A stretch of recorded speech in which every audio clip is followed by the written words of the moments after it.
सुन्नियत का जो ऐद किया है उसकी हर साल तजदीद करते हैं, और ये इन्हीं का एहसान है कि कमजोर कसल मिजाज सुस्त तबीयतें उन्हें फिर से नारे रिसालत के कुव्वत देकर जगा के बुलाते हैं और फिर से एक नया सबक पढ़ा के भेज देते हैं, ताकि सुन्नी थे सुन्नी हैं आगे। ये तजदीद हो रही है उस ऐद की कि जिस ऐद की इब्तदा हमारी अरवा से हुई है, जिस्म से नहीं। हमारे जिस्म से पहले हमारी रूहें सुन्नी हैं, जिस्म बाद सुन्नी, और जिस्म और रूह दोनों मिले तो कामिल सुन्नी।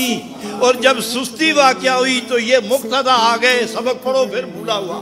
तो मैं इसे जलसा कहूँ या क्लास रूम कहूँ, मैं इसे इज्तिमा कहूँ कि दानिश्वरों की तरबियत गाह कहूँ। हम अपने भूले हुए सबक को याद करने आए हैं, और सबक क्या था और क्या है। सैयद आलम अलैहिस्सलाम ने फरमाया, अलैकुम बिसुन्नती, आज से लेकर सुबह क़यामत तक जो सुन्नी होगा उसकी पहचान क्या है? वो बोलेगा खुशबू आएगी अजमत की, वो देखेगा तो शर्म हया से देखेगा, उसका चेहरा कोई देखेगा तो मेरी सुन्नत जागेगी, उसके वजूद से मेरी प्यार की खुशबू आएगी, वो जिधर जाएगा मेरे प्यार की खुशबू महकाता हुआ जाएगा।